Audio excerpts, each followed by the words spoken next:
23 साल का एक लड़का लगातार अपनी 2 गेंदों पर एक ही बल्लेबाज को 2 बार आउट करता है। विकेट बड़ा था क्योंकि बल्लेबाज बड़ा था, तो खुशी में इस गेंदबाज से सेलिब्रेशन भी बड़ा हो गया। लेकिन 23 साल के उस लड़के को कहां पता था कि सिर्फ और सिर्फ 36 घंटे के अंदर उसे सेलिब्रेशन, इस जश्न की ऐसी कीमत चुकानी पड़ेगी जिसे विश्व क्रिकेट का इतिहास कभी भूल कर भी नहीं भूल पाएगा। साल 1998 में भारत श्रीलंका और जिम्बाब्वे के बीच कोका कोला कप हो रहा था। श्रीलंका और जिम्बाब्वे को हराकर भारत पहले ही 6 अंकों के साथ फाइनल में पहुंच चुका था। जिम्बाब्वे ने भी वर्ल्ड चैंपियन श्रीलंका को लगातार 2 मैचों में रौंदकर 4 अंकों के साथ फाइनल में अपनी जगह पक्की कर ली थी। लेकिन फाइनल मैच से पहले भारत और जिम्बाब्वे के बीच ग्रुप का एक मैच अभी बाकी था। हालांकि इस मैच का कोई इंपॉर्टेंस नहीं था क्योंकि दोनों टीमों ने फाइनल में अपनी जगह पक्की कर ली थी। लेकिन क्रिकेट का हर मैच एक जंग है और जंग का हर लम्हा इतिहास की धरोहर है। इस ग्रुप मैच में जिम्बाब्वे की टीम ने पहले बैटिंग करते हुए 205 रनों का टारगेट भारतीय टीम को दिया और टारगेट बचाने के लिए जब जिम्बाब्वे की टीम मैदान पर उतरी तो जिम्बाब्वे की टीम में आज अलग ही जोश दिख रहा था। उसके 2 कारण थे। एक तो जिम्बाब्वे ने वर्ल्ड चैंपियन श्रीलंका को हराया था और दूसरा कारण था उनका हेनरी ओलंगा, जो चोट के बाद इस मैच में वापसी कर रहा था। जिम्बाब्वे का पोस्टर बॉय, जिसकी गेंद और रफ्तार किसी भी बैट्समैन को कब अपना शिकार बना ले कुछ कहा नहीं जा सकता था। इसके पहले जितनी बार भी ओलंगा भारत के सामने आया उसने पूरी भारतीय बैटिंग लाइनअप को चीर के रख दिया था। जब ओलंगा मैदान पर आया तो उसकी आंखें भूखे शेर की तरह भारतीय बल्लेबाजों को घूर रही थीं और मैच के दूसरे ओवर में अपनी डाली हुई दूसरी ही गेंद पर ओलंगा ने गांगुली का शिकार कर लिया। टीम का स्कोर अभी 10 रन से 19 रन ही पहुंचा था कि ओलंगा ने राहुल द्रविड़ का विकेट लेकर भारत की दीवार को ध्वस्त कर दिया था। राहुल द्रविड़ के आउट होने के बाद मैदान में आता है भारत का विश्वास, भारत का गुरूर, भारत का घमंड, Lord of cricket Sachin Tendulkar. कहा जाता है एक ऐसा बल्लेबाज जिसकी विकेट की चाहत दुनिया के हर गेंदबाज का सपना हुआ करता था। लेकिन आज कुदरत को कुछ और ही मंजूर था। टीम का स्कोर भी 20 रन से बढ़कर 28 रन ही हुआ था कि ओलंगा ने अपने तीसरे ओवर की तीसरी गेंद पर सचिन का विकेट ले लिया। गेंद सचिन के बल्ले का बाहरी किनारा लेते हुए विकेट कीपर के ग्लव्स में जा पहुंची। ओलंगा इस विकेट का जश्न मनाने ही वाला था कि अंपायर ने इस गेंद को नो बॉल दे दिया। ओलंगा के अरमानों को वक्त ने जैसे टुकड़े टुकड़े कर दिया था। ओलंगा एक घायल शेर की तरह अपनी एक शॉर्ट बॉल से फिर से सचिन पर प्रहार करता है और इस बार भारतीय क्रिकेट प्रेमियों में सन्नाटा छा जाता है। सचिन उस गेंद को डिफेंस करने के चक्कर में ग्रैंड फ्लावर को कैच दे बैठते हैं। भारत का घमंड, भारत का गुरूर, भारत का विश्वास भारत को मैदान में अकेला छोड़कर दुख और मायूसी के साथ बाहर जा रहा था और उसके साथ साथ बाहर जा रही थी इस मैच को जीतने की भारत की उम्मीदें।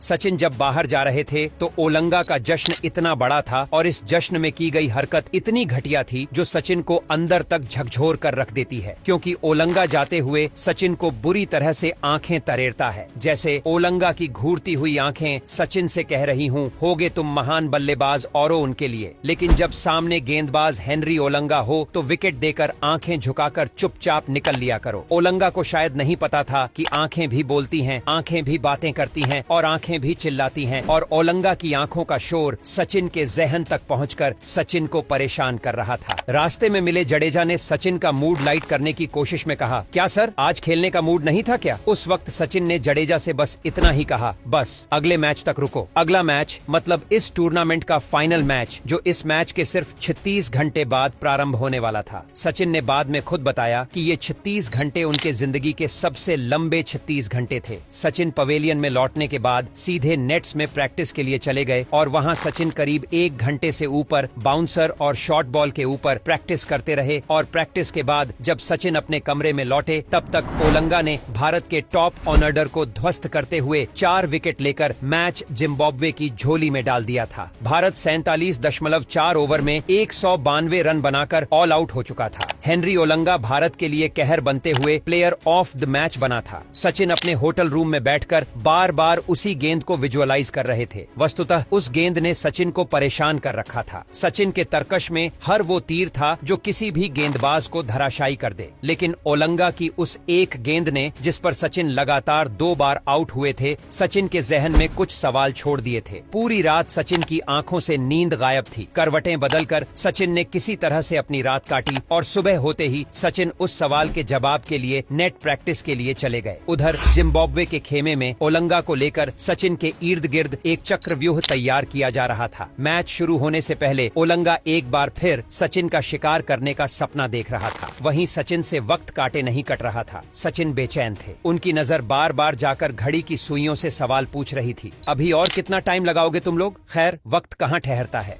30 घंटे बीत चुके थे। मैच प्रारंभ हुआ और जिम्बाब्वे ने 50 ओवर में 9 विकेट खोकर 196 रन बनाया। हालांकि यह स्कोर बड़ा तो नहीं था, लेकिन जिम्बाब्वे की टीम अपने हेनरी ओलंगा नाम के ब्रह्मास्त्र के दम पर कोका कोला कप का फाइनल मैच जीतने का दम भर रही थी। जिम्बाब्वे का मानना था कि हेनरी ओलंगा की आग उगलती गेंदों का भारत के पास कोई विकल्प नहीं है। सचिन का इंतजार खत्म होता है। सचिन और गांगुली भारत की पारी की शुरुआत करते हैं और फिर उस दिन दुनिया ने पहली बार सचिन का गुस्सा देखा। सचिन की बॉडी लैंग्वेज, सचिन का एग्रेसिवनेस देखकर जिम्बाब्वे के प्लेयर्स रहम की भीख मांग रहे थे। ओलंगा जैसे ही गेंद लेकर आता, सचिन उस पर बाज की तरह टूट पड़ते। शॉट के बाद शॉट, शॉट के बाद शॉट, मानो सचिन हर बॉल को स्टेडियम के बाहर मारने के मूड में थे। उस दिन सचिन ने ओलंगा के साथ जो कुछ भी किया वह ओलंगा के लिए किसी मौत से कम नहीं था। ओलंगा की ऐसी धुनाई देखकर लग रहा था कि मानो सचिन कोई क्रिकेट का मैच खेलने नहीं बल्कि जंग लड़ने के लिए उतरे हों। देखते ही देखते सचिन ने सिर्फ 28 बॉलों में अपना अर्धशतक पूरा कर लिया और सचिन ने सिर्फ 92 बॉल खेलकर 124 रन ठोककर महज 30 ओवर के अंदर ही जिम्बाब्वे को उसकी असली औकात बताते हुए कोका कोला कप का फाइनल मैच बिना कोई विकेट गंवाए भारत की झोली में डाल दिया था। सचिन के तेवर का अंदाजा आप इसी बात से लगा सकते हैं कि जहां सचिन के 92 बॉल में 124 रन थे, वहीं दादा ने इतनी ही गेंदें खेलकर सिर्फ 60 रन बनाए थे। जिम्बाब्वे के ड्रेसिंग रूम में सन्नाटा छाया हुआ था। ओलंगा एक कोने में सर पर हाथ रखकर बैठा अफसोस कर रहा था कि बिना मतलब उसने वह जश्न क्यों मनाया। क्या जरूरत थी उसे सोए हुए शेर के कान में उंगली डालकर उसे जगाने की। जिम्बाब्वे के ऑलराउंडर हीथ स्ट्रीक ओलंगा के पास जाकर कहते हैं, जब सचिन जैसा बैट्समैन ठान ले तो दुनिया का कोई भी गेंदबाज उसके सामने कुछ नहीं कर सकता है। निराश मत हो, सिर्फ सीख लो और जिंदगी में आगे बढ़ जाओ। कोका कोला कप के बाद जिम्बाब्वे ने पाकिस्तान के खिलाफ एक टेस्ट सीरीज खेली और ओलंगा ने एक ही पारी में पाकिस्तान के 5 विकेट लेकर यह सीरीज जिम्बाब्वे को जितवा दी। इस सीरीज में Olonga man of the series भी बना, लेकिन इस बार एक फर्क था। ओलंगा ने सबसे ज्यादा विकेट लेने के बावजूद किसी भी विकेट का वैसा सेलिब्रेशन नहीं किया। सचिन की उस धुलाई से ओलंगा को एक सबक जरूर मिल गया था। कॉन्फिडेंस वॉन्फिडेंस सब अपनी जगह पर। बिना वजह सोए हुए शेर को जगाना न उसकी सेहत के लिए अच्छा है, न उसकी टीम की सेहत के लिए।